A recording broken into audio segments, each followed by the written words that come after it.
দেখুন, আপনি যাই বলুন না কেন, রূপা গাঙ্গুলি আর সোহিনী সেন এত দুর্ধর্ষ অ্যাক্টিংও কিন্তু বাঁচাতে পারেনি রঘু ডাকাতকে। কেন বলছি এই কথাটা? তাহলে কি রঘু ডাকাত এতটা খারাপ সিনেমা? এইভাবে বাজে রিভিউ সোশ্যাল মিডিয়ায় ঘুরে বেড়াচ্ছে, মানে ব্যাপারটা কি অ্যাকচুয়ালি তাই? এই ভিডিওর লাস্ট পর্যন্ত দেখুন। আমি বলছি, আমার মতামতটা আমি লাস্টে জানাবো। হ্যালো বন্ধুরা, welcome to my channel, welcome to my another video. অনেক পরে রিভিউগুলো আসছে, ঠিক আছে, এবার আসবে ব্যাক টু ব্যাক ভিডিও, ঠিক আছে। হ্যাঁ, তাহলে রঘু ডাকাত সিনেমাটা কেমন লাগছে? প্রথমে আসি আদার্স ক্যারেক্টারগুলো। সেটা হচ্ছে সোহিনী, রূপা গাঙ্গুলি, ইথিকা আর অনির্বাণ। সবার মানে অ্যাক্টিং দেখতে গেলে এখানে হচ্ছে ফাটিয়ে দিয়েছে সোহিনী আর রূপা গাঙ্গুলি।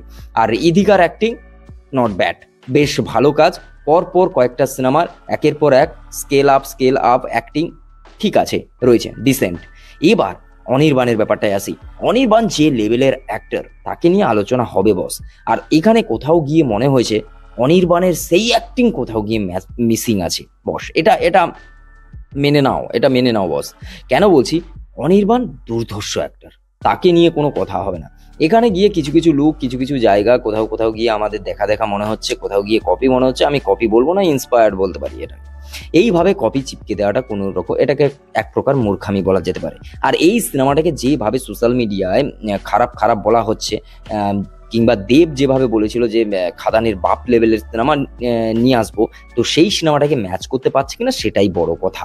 আর একটা জিনিস যেটা রয়েছে, খাদান না, খাদানের বাপ রঘু ডাকাত নয়, এটা এটা সত্যি কথা, এটা মেনে নাও। মেকার্সরা যদি এই ভিডিওটা কেউ দেখে থাকে, তাহলে আমি বলছি আপনারাও মেনে নিন। কেন বলছি?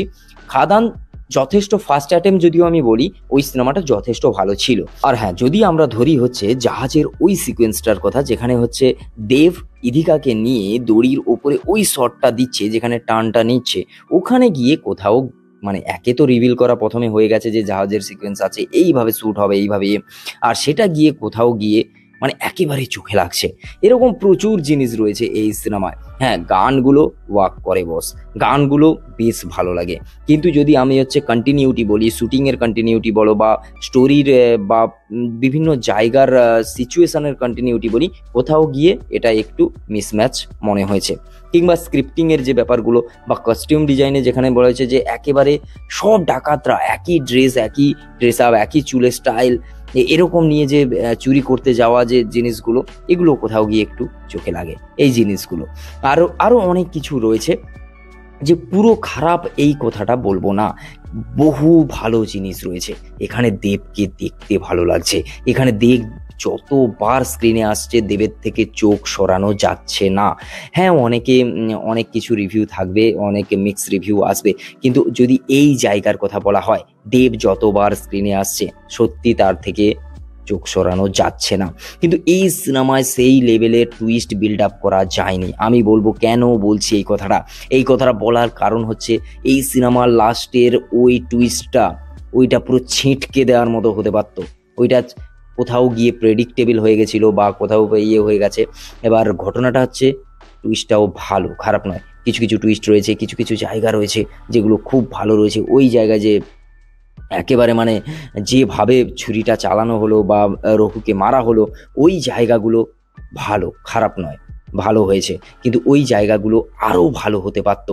যেখানে যেভাবে প্রমোশন হয়েছে, যেভাবে টাকা লাগানো হয়েছে, সিনেমাটাকে যেভাবে মানে মার্কেটিং করা হয়েছে, সেই অনুযায়ী দেখতে গেলে এই সিনেমাটাকে আরো লেভেল আপ করা যেতে পারতো সিনেমার স্টোরি আর সিনেমার কাজের ওপরে।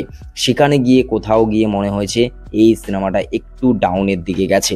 সেটা তুমি ধূমকেতুর বলো, সেখানেও একটা মানে কি বলা যায়, সেই দেব শুভশ্রীর কেমিস্ট্রি দিয়ে সিনেমা বেচা, বা এতদিন পরে হচ্ছে দুজনের মিল, সেটা নিয়ে সিনেমাকে বেচা হয়েছে। আর এখানে হচ্ছে এই সিনেমাটা খাদানের বাপ লেভেলের সিনেমা বলে বেচা হচ্ছে। কিন্তু কোথাও গিয়ে আপনি কমেন্ট করে জানান যে এই সিনেমাটা কি খাদানের বাপ লেভেলে হতে পেরেছে, বা খাদান সিনেমাটাকে তোমার কত বেশি ভালো লেগেছিল, আর রঘু ডাকাত কত বেশি ভালো লেগেছে। অবশ্যই সেটা কমেন্ট করে জানাও, আমি সবার কমেন্টে রিপ্লাই দেবো। তো বন্ধুরা, আজকের ভিডিও এই পর্যন্ত। যদি ভালো লেগে থাকে অবশ্যই লাইক করো, কমেন্ট করো, জানাও, আর বন্ধুদের সঙ্গে শেয়ার করো। খুব তাড়াতাড়ি আসছি নতুন একটা ভিডিও নিয়ে। রঘু ডাকাত আমার বেশ ভালো লেগেছে, আমি মজা পেয়েছি এই সিনেমাটা দেখে। যে একেবারে খারাপ তা নয়, রিভিউ একটা অনেস্ট রিভিউ দিতে হয়, একটা করতে হয়, তাই আমি ভালো খারাপ লাগার দিকগুলো বলেছি। কিন্তু অ্যাজ আ দেব ফ্যান আমি বলবো এই সিনেমাটা সিটি মারার মতো সিনেমা বস।